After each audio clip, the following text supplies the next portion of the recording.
uma rápida revisão sobre os 5 tipos de texto, né? Lembram-se deles, que era o texto dissertativo, o texto narrativo, o texto descritivo, o texto injuntivo e o texto expositivo, e vimos como funcionava cada um deles. Aí tinha depois a estrutura textual, aquelas etapas básicas, que eram o título, tema, introdução, desenvolvimento, conclusão, e talvez uma das partes principais era dicas essenciais para escrever um bom texto. E fizemos algumas dessas dicas e fomos para a parte do resumo. Vimos que o resumo é simplesmente você colher a informação que você, durante a sua leitura, considera a mais relevante e não acrescentar nada de seu naquilo ali, mas você deveria escrever aquilo com as suas palavras e não com as palavras do autor. Então, você lê o texto e você resume com as suas palavras. Vimos também de resumo que o resumo deveria ter até no máximo 30% do texto, até no máximo, o que não significa dizer que o resumo tenha que ter 30% do tamanho, não. Isso aí é o tamanho máximo, segundo alguns autores, mas ele pode ter menos. Hoje mesmo eu estava falando sobre isso com outra turma e falei sobre um livro que eu li em quase 1.500 páginas, e o meu resumo do livro deu 2 páginas. Então, foi um super, ultra, mega, big resumido, na verdade. Dá 0,1%. 0,1%, Não, 0,01% do tamanho total do texto. Vimos que o resumo segue, de certo modo, uma estrutura, mas uma informação que é importante tanto para o resumo quanto para a resenha, que foram as 2 coisas, né, que a gente viu na aula passada, que a gente precisava prestar atenção na coerência, porque tanto o resumo quanto a resenha, e não é menos, obviamente, quando a gente está pensando nos textos dissertativos, narrativos, aqueles todos que a gente já viu, aqueles 5 tipos, coerência e coesão. Coerência é a capacidade de um texto ser único, tratar, não fugir do tema, ter início, ter meio e ter fim, ter introdução, desenvolvimento e conclusão, isso é coerência. Todas as partes estarem interligadas, e vimos que a coesão está ligada a seguir as regras gramaticais, ao uso dos conectivos, conjunções, preposições, advérbios, então, ao obedecer à gramática. Vimos que todos os textos estão submetidos a isso. Para essa aula, a gente ficou 2 coisas. Obviamente, no material que eu vou deixar lá no Cigar, eu não deixei na segunda-feira, porque eu só terminei, só concluí hoje. Então, era para ter concluído ontem, só que ontem eu precisei, se vocês já observaram aqui, eu tive que fazer uma arrumação aqui atrás, e isso me levou o dia inteiro. Eu comecei, depois que eu botei aquela postagem lá no grupo, e fui até quase 6 horas da noite, arrumando, descendo tudo, limpando as prateleiras e colocando de volta, rearrumando todo mundo, separando uns para doar. Então, isso me levou o dia todo. De maneira que ontem, depois que eu deixei aquela mensagem para vocês logo cedo, dizendo que as notas já estavam colocadas e que eu já tinha revisado, obviamente, com uma revisão muito rápida, pode, de fato, acontecer que alguma nota tenha ido errada para lá, para o diário. Portanto, eu preciso que vocês verifiquem se as notas de vocês estão realmente aquelas notas que vocês tiraram lá nos questionários, para poder eu corrigir. Eu tenho as 2 notas, só que pode acontecer de eu ter, na hora de transcrever, ter transcrito a nota errada. Isso é humano.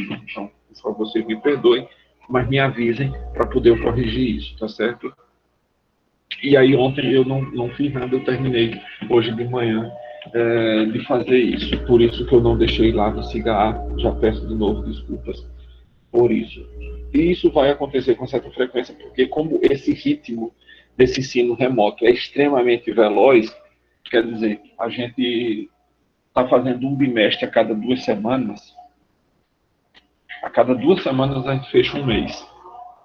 Em um mês a gente fecha um semestre. Em 2 meses a gente fecha um ano. Não sei se vocês pararam para pensar, mas é nessa ligeireza que a gente está fazendo as coisas. Então, tenha um pouco de paciência, porque eu não tenho esses materiais prontos, eu ainda estou preparando, como eu disse para vocês na aula passada, eu estou preparando, eu não fiz nada, além daquilo que eu fiz na segunda-feira, da aula da próxima semana, eu parei, está parado exatamente onde eu deixei segunda-feira. Acho que deve ter 2 folhas prontas, que eu estou usando esse livrinho aqui como base, A Imaginação Educada, de Northrop Frye, que eu falei sobre ele na semana passada. Eu fui dar, quando eu falei sobre o resumo, eu dei os exemplos do que eu fiz aqui do lado do índice, né, do livro. E aí a gente viu o resumo, em que consistia o resumo, você dizer com suas próprias palavras aquilo que você entendeu do livro e daquilo que você achou o mais importante, na verdade, do material. Isso é o resumo. E quanto menor e mais claro, melhor. Depois a gente viu a resenha. A resenha é um tipo de fichamento, só que o de fichamento é um tipo de resumo, chamado resumo crítico, e vimos que havia 2 tipos de resenha. Vimos que havia 3 tipos de resumo, né? O resumo indicativo, o informativo e o resumo crítico, mas a gente pode dizer que são 2, porque o resumo crítico, na verdade, é a resenha. E vimos que a resenha, portanto, tinha 2 tipos, que era a resenha descritiva, em que você só diz como o livro está estruturado.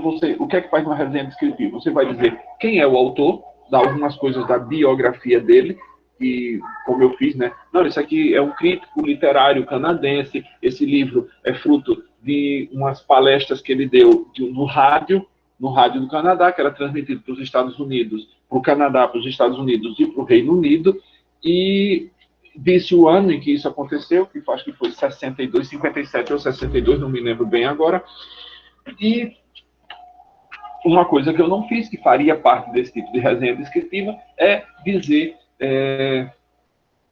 como o livro está estruturado. Ele está dividido em 6 capítulos, cada capítulo trata de uma abordagem sobre a literatura. Essas abordagens são feitas segundo as percepções. Então, você vai dizer como o livro está dividido e quais são as ideias principais que o autor desenvolve, ou no livro como um todo, ou em capítulos específicos. O título do livro, A Imaginação Educada, eu considero que isso daqui é o próprio tema, porque ele vai tratar da linguagem de imaginação, que é a linguagem de literatura, e é sobre isso que ele vai tentar discorrer, mostrar, primeiro, em que a linguagem literária e a linguagem da ciência se distinguem, porque uma trata da linguagem da realidade, da percepção, como ele chama, e da linguagem prática, enquanto a outra, a linguagem da percepção, é aquela linguagem do nosso cotidiano, a linguagem prática é a linguagem da ciência, e a linguagem da imaginação é a linguagem literária. Então, ele vai desenvolver, obviamente, é um crítico literário, sobre as vantagens e o poder que tem a linguagem da imaginação na nossa formação pessoal. Isso é uma resenha de tipo descritiva. A resenha de tipo crítica é quando, além de fazer isso, e não necessariamente precisa, você não precisa mais dizer quem é o autor, como ele viveu, qual foi a época, o contexto em que o livro foi produzido, você vai direto para algumas opiniões sobre as coisas que estão aqui contidas, de uma maneira crítica, tentando influenciar a pessoa que está ouvindo você para que leia o material e se deleite com ele. Então, a gente parou aí e vimos, obviamente, a estrutura da resenha, e nela havia o primeiro tópico, que era a bibliografia da obra resenhada, que eu disse que era uma das coisas que a gente vai ver hoje no último momento da aula. Assim que eu terminar a parte do fichamento, eu vou mostrar, compartilhar uma tela com vocês de uma bibliografia, de como se faz uma bibliografia. Então, vamos para o fichamento, né? Primeira coisa, o que é um fichamento? O nome fichamento vem da palavra ficha. Antigamente, as pessoas usavam as fichinhas de papel numas caixinhas chamadas ficheiros ou fichários, em que faziam, por exemplo, você estava querendo fazer um corpus, né? Então você tinha reunir todas as palavras que tratem de amor, todos os autores que trataram. Então você pegava a citação, você trazia o que o autor tinha dito, transcrevia o texto que lhe interessava e dizia em que livro, que autor, em que livro, em que página aquilo está. E deixava guardado. Porque quando você precisasse, você ia no seu ficheiro, na letra A, procurava lá dentro de todas as palavras com letra A, procurava aquele amor, e você tinha em todos os livros que você leu as referências bibliográficas de onde os autores, os diversos autores trataram sobre o amor. Então, tecnicamente, isso era um fichário. Deixa eu ver aqui essa aqui. Não deixa eu pegar logo aqui um livro para explicar como eu faço o meu fichamento. Peguei esse aqui, que responde bem. Então, primeiro era isso, as fichas. Onde se reuniam. Outra coisa importante é que, como nem todas as ideias que você acha importantes são as mesmas ideias que outra pessoa vai achar importante, significa dizer que tanto os fichamentos, quanto os resumos, quanto as resenhas, e principalmente as resenhas, necessariamente vai ser diferente de pessoa para pessoa.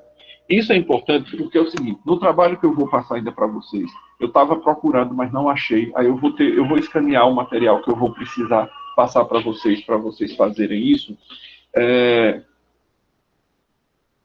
No material que eu vou passar para vocês,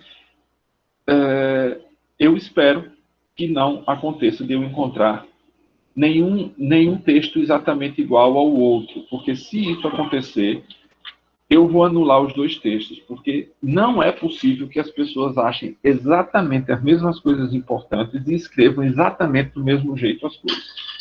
Então, não vai me interessar saber quem foi o original e quem foi a cópia. Os dois vão ter o texto zerado. Então, você já sabe que eu vou pedir alguma coisa sobre essas três coisas. Ou resenha, ou fichamento, ou resumo. Ou duas delas, ou as três delas. Mas, por favor, por isso é que eu quero escolher um texto que seja muito, muito, muito, muito curto, para que cada um de vocês possa fazer o seu trabalho sem tomar muito tempo. Se você está assistindo às aulas pelo computador, você vai fazer o seguinte, eu não vou exigir norma técnica, e vou explicar já o porquê. Mas se você está fazendo pelo computador, você vai fazer o texto que eu vou pedir para você, transformar em PDF e mandar para o meu e-mail. E depois eu vou deixar lá no grupo como isso vai ser feito, como você vai mandar isso, certo? No assunto, para poder facilitar a minha vida. Se você usa pelo celular, você tem duas possibilidades. Se você tiver um editor de texto, você pode escrever pelo seu celular e me mandar em PDF, ou então você escreva em caligrafia técnica, numa folha, tire a foto e me mande, porque os textos também vão ser extremamente curtos. Então, em uma página, se eu pedir duas coisas, em uma página dá para fazer as duas coisas. Em uma página. Por isso, vai ser importante que vocês façam isso, façam a leitura com calma. Eu estava pensando em usar dois textos, mas agora já me veio a cabeça que eu posso usar um só. Mas aí eu não quero que ele seja muito longo, aí eu vou ter que pesquisar agora, dentro aqui os meus livros, os livros que eu já li, que vão ter algumas informações que são importantes, para que vocês tenham um material fácil de usar e para fazer as coisas que eu vou pedir, tá certo? Então, cuidado para não copiar as coisas dos outros. Para que serve o fichamento? O fichamento, como eu disse, você vai extrair palavras textuais do autor. Isso é muito útil quando a gente está fazendo um TCC, quando vai para as pós-graduações, né? Para especialização, mestrado, doutorado. Isso é importante porque muitas vezes a gente tem que dizer as coisas como o autor disse, para fundamentar aquilo que a gente está querendo dizer. Porque eu não sou uma autoridade, mas existe um autor que é famoso e que é uma autoridade e que, portanto, você vai se escorar nele na autoridade dele para dar importância àquilo que você está dizendo. Isso significa dizer que o trabalho é só uma cópia do outro? Não. Você pode tirar dali, daquilo que já foi percebido por grandes nomes, Aristóteles, Tomás de Aquino, essas pessoas importantes, essas autoridades, e tirar dali uma consequência nova, que eles mesmos não pensaram e que ninguém pensou naquilo. Então, só que você precisa da citação. É para isso que serve o fichamento, para você ter... Obviamente, existem alguns tipos de fichamento que a gente vai ver agora, e vocês vão...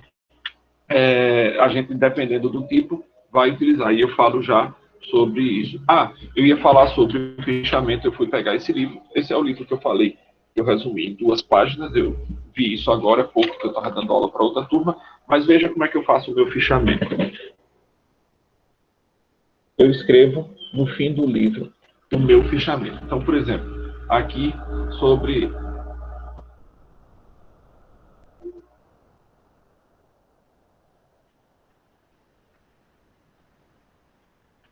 a educação versus instrução.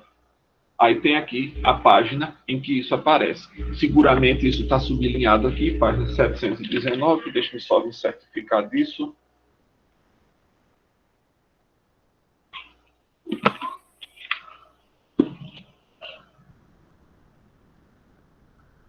A nova paideia não é suscetível de ensino, e desse ponto de vista, Sócrates tinha razão ao negar a possibilidade de educar os homens pelo simples fato de instruí-los. Então, isso daqui está o meu fichamento. Eu não escrevo em fichas, como deveria, apesar de eu continuar chamando de fichamento, mas um dia eu vou ter que transcrever isso daqui. Veja, nesse daqui, olha, a quantidade de páginas em que aparece esse temática aqui, olha, a temática, obviamente, é o tema principal, que é a paideia, a formação do homem grego. O nome paideia em grego significa formação da criança, paidos em grego é criança. Então, a paideia é a formação, desde que é criança, a pedagogia, né? Vem daí de paidos, paidagogia, que era o escravo que conduzia o menino para a escola. Então, você tem a formação do homem desde que ele é criança até chegar à idade adulta. Então, sobre a paideia, existe aqui uma quantidade imensa de páginas em que aparece a ideia, o tema do livro desenvolvido, explicado e retomado e ampliado. Então, isso aqui depois, um dia, quando eu tiver paciência, pegar todos os livros que eu já li e fazer um apanhado. Então, em todos os lugares em que apareça a ideia de paideia como educação, eu vou ter que botar todo mundo junto num canto só, fazer uma ficha sobre o nome paideia e todas as citações tiradas daqui e de outros lugares. Isso é um fichamento. E na hora que eu precisar, obviamente, se eu fizer isso, eu vou fazer pelo computador. Eu não vou fazer um ficheiro, porque eu não tenho espaço para colocar esses ficheiros. Eu vou fazer um ficheiro eletrônico, numa nuvem, principalmente, porque de qualquer lugar que eu tiver, eu posso acessar aquela informação e não preciso estar necessariamente com a minha máquina e com o meu HD. Eu boto no HD de nuvem e lá eu acesso pelo meu celular, pelo computador de outra pessoa. E para mim é muito mais simples. Aí eu posso escrever meus textos de qualquer lugar onde eu esteja. Aí vamos aqui. Entenderam a utilidade de um fichamento?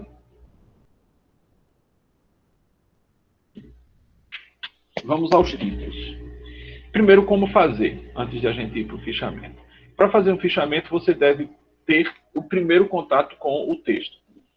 Óbvio, meus caros, vejam, eu acho que eu disse isso na aula passada, que quando a gente vai fazer o resumo, quando você está iniciando nesse mundo de leitura e de resumo, de fichamento e de resenha, porque tudo na vida é prática, é treino.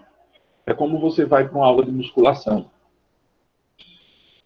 A primeira semana, parece que você morreu e não avisaram.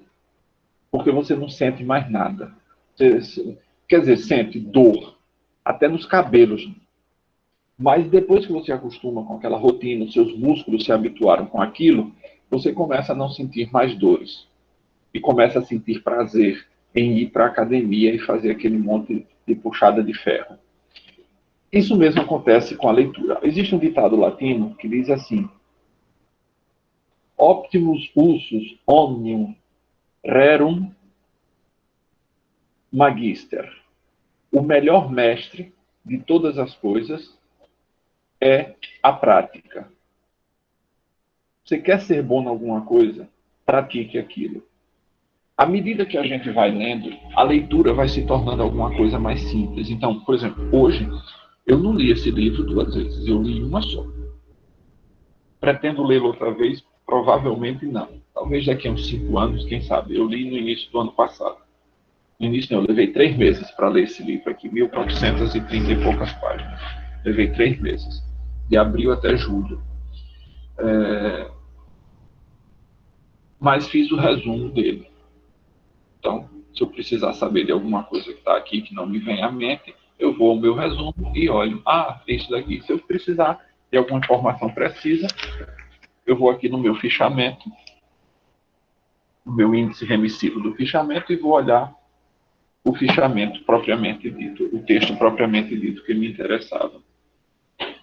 Quando a gente vai se acostumando nesse mundo de fichamento, de resumo, de resenha, você já pega, na primeira leitura, você já vai marcando e sublinhando e fazendo o seu resumo meio que automaticamente, porque você já tem o hábito. Optimus usus magister.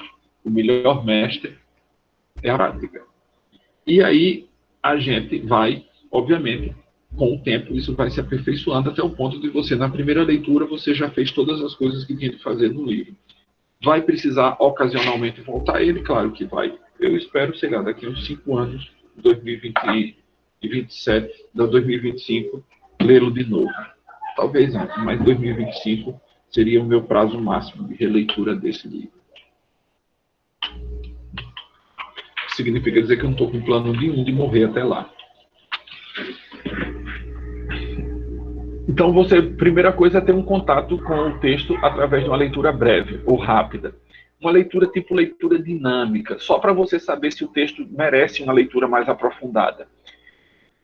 Depois dessa primeira impressão, você deve fazer algumas leituras, obviamente se for iniciante, se for prático, você já não precisará de fazer essas tantas leituras, e enquanto isso você vai juntando as informações principais de uma maneira organizada. Isso daqui, marcando os cantos que você considera importante e tomando notas deles, para fazer esse fichamento. Qual é a estrutura do fechamento? Cabeçalho, referência bibliográfica e texto onde você deve escrever o conteúdo principal. O fichamento pode ser feito manualmente em fichas, em bloco de anotações ou em suporte informático, que é o que eu pretendo fazer. Adote a forma que considere mais prática. Lembre-se de que se o fichamento for uma tarefa solicitada por um professor, é importante seguir as normas da ABNT. No meu caso, se eu for pedir um fichamento, eu não vou precisar das normas da ABNT, como vocês devem ter suposto, porque alguns de vocês vão me mandar isso, uma foto do texto escrito, lembrando-se, por favor, que façam em caligrafia técnica. Quais são os tipos de fichamento? Então, a gente tem alguns tipos. O primeiro deles, que é o que eu mais uso, por exemplo, isso daqui que eu faço é um resumo de citação. Por que eu uso mais o resumo de citação? Especialmente para os textos que eu sei que eu vou precisar deles para os trabalhos acadêmicos, porque eu quero a frase do jeito que o autor disse ou do jeito que ela está traduzida pelo tradutor. Então, eu preciso da frase direta, da citação direta do autor, para usar como uma referência de autoridade para aquilo que eu quero propor. Então, o fichamento de citação consiste na reunião das frases mais importantes citadas textualmente pelo autor. Por isso, elas devem ser transcritas entre aspas. É preciso, então, ter uma atenção especial para que as citações façam sentido, especialmente quando a gente tira parte dela. Por exemplo, naquela página que eu citei para vocês, o texto está faltando um pedacinho. O parágrafo todo era 719, era? 719. Está aqui. O texto diz assim, com efeito, o parágrafo, até o ponto, né? O período inteiro. Com efeito, a nova paideia não é suscetível de ensino, tal como os sofistas o concebiam, e desse ponto de vista, Sócrates tinha razão ao negar a possibilidade de educar os homens pelo simples fato de instruí-los. Então eu tirei duas coisas aí. Tirei o início com efeito e tirei o do meio, tal como os sofistas o concebiam, porque é a regra do resumo. Lembram-se da regra, uma regrinha do resumo? Aquilo que seja só explicativo, a gente tira. Tal como concebiam os sofistas, explicando o novo, que a paideia não é suscetível de ensino, porque os sofistas achavam que o homem instruído era necessariamente um homem educado, e não é isso, e não era assim que funcionava. Então a gente indica isso através de reticências, os três pontinhos, entre parênteses ou entre colchetes. Aqueles parênteses quadrados, né, como algumas línguas chamam. Colchetes ou parênteses com as reticências dentro dele, para indicar que ali teve um pedaço do texto que você arrancou. Até o pedaço que arranca, você tem que dizer que tirou alguma coisa dali. Por isso é importante a gente prestar muita atenção. A gente cita o texto, mas se arrancar algum pedaço, eu tenho que dizer, olha, aqui tem alguma coisa, mas ela não me interessava, por isso eu suprimi. Para isso, o fichamento, então, é assim importante. O fichamento textual ou de resumo, que é um fichamento. Então, esse é o segundo tipo. O primeiro tipo é o fichamento de citação. Lá no material que eu vou disponibilizar daqui a pouco, lá no Cigar, estão esses exemplos. Eu não vou fazê-los aqui só para não alongar mais a aula, mas eles estão lá, os exemplos todos desse material. O fichamento textual ou de resumo são aqueles fichamentos em que são inseridas as ideias principais, mas com as suas próprias palavras, embora também possam ser usadas citações. Normalmente, por exemplo, o resumo que eu fiz desse livro, eu não costumo fazer um resumo puro. Quer dizer, eu não resumo simplesmente com minhas palavras. Existem partes do texto que eu acho que o autor disse tão bem que merecem estar com as palavras do autor. Merecem estar com as palavras do autor. E por isso, eu uso o resumo com as minhas palavras e também com as palavras do autor. Então, eu termino misturando o resumo com o fichamento.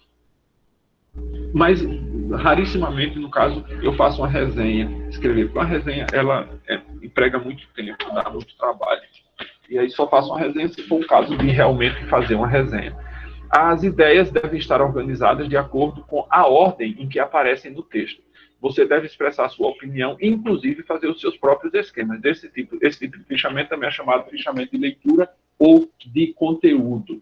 E tem o fichamento bibliográfico, que é o fichamento em que as ideias selecionadas e que expressam a opinião pessoal são inseridas por temas com a devida indicação de sua localização no texto. E aí é isso que a gente vai ver agora. Eu vou compartilhar a tela com vocês desse pedacinho, que é como fazer a referência bibliográfica. Depois eu vou compartilhar com vocês, lá no grupo, o resumo desse material aqui, que aí vocês veem como foi feito. Que é esse que eu fiz, que tem 2 páginas só. Aí eu vou compartilhar com vocês. Deixa eu compartilhar a tela logo de como se faz. Eu pensei em botar aqui no chat, mas tem um problema. No chat eu não tenho como usar negrito, itálico, nada. Então, por isso, vou colocar, compartilhar a tela com vocês desse material.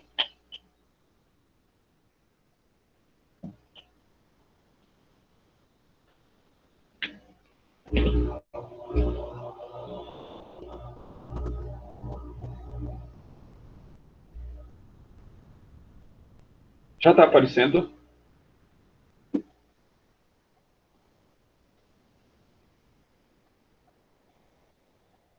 Sim, professor.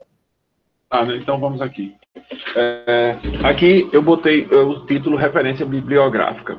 Vejam, esses 2 primeiros aqui que o cursor está passando em cima, é como a gente faz. Veja que primeiro tem o sobrenome, com as letras todas em maiúsculo, depois vírgula e o nome, ponto. É assim que a gente indica o autor do texto. Veja que a gente começa o texto falando do sobrenome e o nome do autor, destacando o sobrenome como a parte, como todo em maiúsculos. Depois o título é escrito em negrito, 2 pontos. Se tiver subtítulo, aí você bota 2 pontos já sem o negrito e ponto. Se o livro for estrangeiro e for traduzido, você tem que indicar quem traduziu, dizer a edição a partir da segunda. A primeira não precisa indicar que é a primeira edição. Se você não puser nada, é que subtende duas coisas.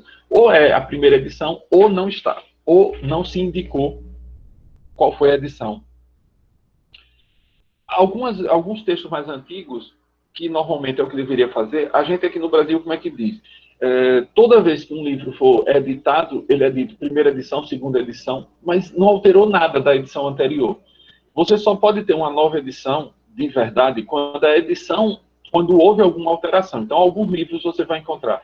Primeira edição, 18ª reimpressão. Porque é o mesmo texto da primeira edição, só que reeditado 18 vezes.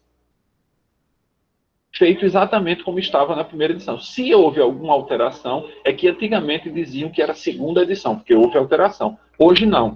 Hoje você pega o livro, por exemplo, esse daqui. Ah, não, esse é a primeira edição. Esse daqui não tem, não, porque esse é a primeira edição. Mas esse daqui, o Paideia.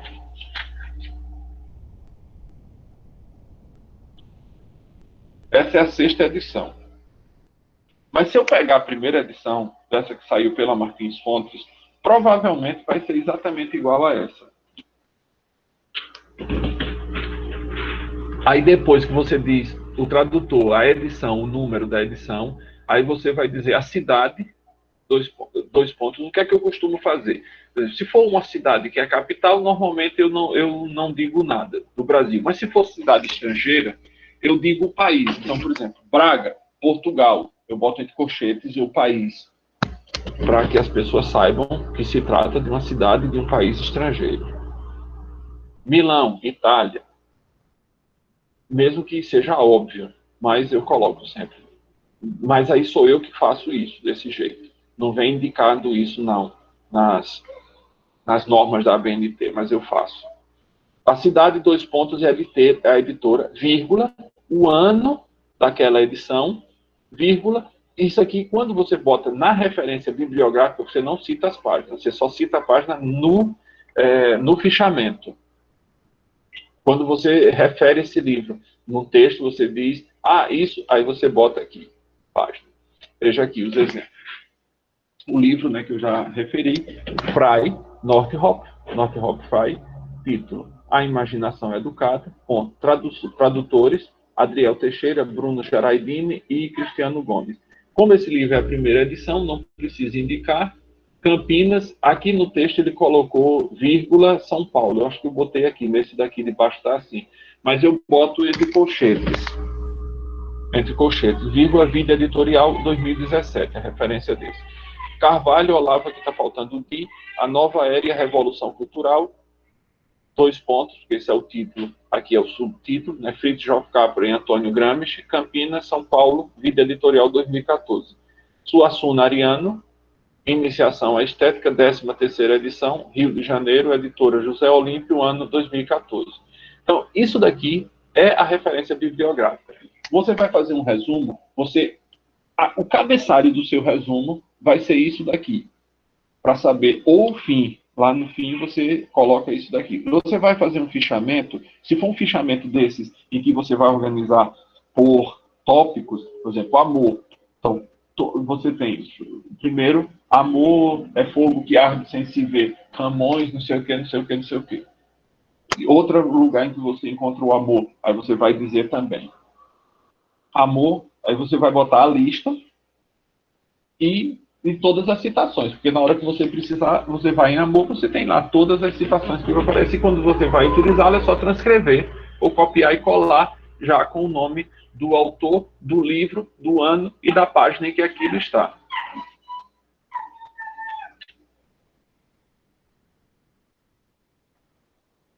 E aí, alguma dificuldade?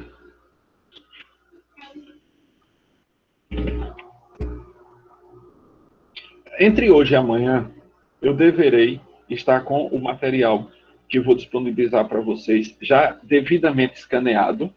Eu ia botar 2 textos, mas agora eu resolvi que vai ser um só. E a atividade vai ser baseada neste texto que vou deixar disponibilizado. E aí eu não vou dizer ainda o que é, só peço, por favor, que cada um de vocês faça a sua atividade.